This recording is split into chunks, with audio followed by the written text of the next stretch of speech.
Discussion इन्हीं बातों पे हुआ कि अगर इलेक्शंस होते हैं और पार्टी इलेक्शंस में पार्टिसिपेट करती है तो इलेक्शंस के लिए क्या इशू रहेंगे, और बात हुई कि सबसे बड़ा मसला जो है हमारा इस रियासत का स्टेटस, इस रियासत की कॉन्स्टिट्यूशनल हैसियत और गारंटीज़ जो हमसे छीनी गई उसकी वापसी के लिए इस इलेक्शन में न सिर्फ बात की जाएगी, इसके ज़रिए अगर कामयाबी मिली उस पर काम भी किया जाएगा।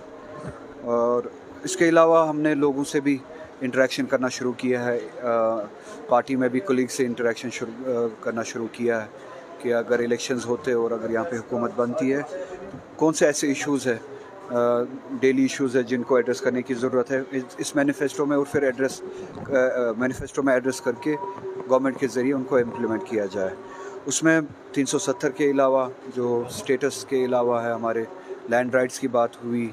हमारे जॉब राइट्स की बात हुई, अनएम्प्लॉयमेंट की बात हुई, बिजली के हवाले से जो ये टैरिफ्स बढ़ाए गए, बिजली का ना होना, बिजली ना होने के बावजूद जो टैरिफ्स बढ़ाए गए, पावर प्रोजेक्ट्स की बात हुई, इसी तरह से रिज़र्वेशन के हवाले से बात हुई कि रिज़र्वेशन और ओपन मेरिट में किस तरह का फ़र्क होना चाहिए, किस तरह से हमें ओपन मेरिट को भी बचाना है और उन लोगों को भी एड्रेस करना है जो सेक्शंस है, जो बैकवर्ड सेक्शन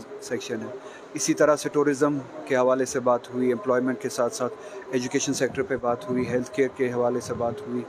और सिटीज़ के डेवलपमेंट के हवाले से बात हुई, टाउन्स के हवाले से बात हुई। अभी एक जनरल डिस्कशन हुआ किन किन चीज़ों को एड्रेस करने की ज़रूरत है, और फिर स्ट्रीमलाइन करके इसके बाद हम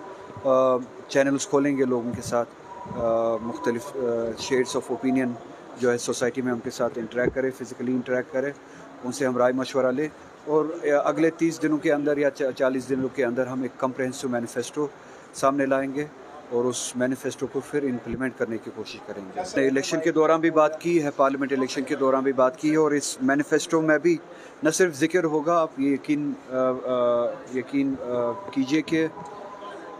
इस मैनिफेस्टो में भी इसका ज़िक्र होगा, और जो ही अगर नेशनल कॉन्फ्रेंस की हुकूमत बनती है उनकी एमनेस्टी के लिए, उनकी रिहाई के लिए काम किया जाएगा, फ़ैसला भी लिया जाएगा। आज नॉर्थ कश्मीर के एमपी ने ओथ लिया है, तो किस तरीके से आप डेवलप? अच्छा है, इलेक्टेड रिप्रेजेंटेटिव है, उनको ओथ लेने का मौका दिया गया, उनको रिप्रेजेंट करने का भी मौका दिया जाए, पार्लियामेंट में प्रोसीडिंग्स में पार्टिसिपेट करने का भी मौका दिया जाए, अच्छा रहेगा।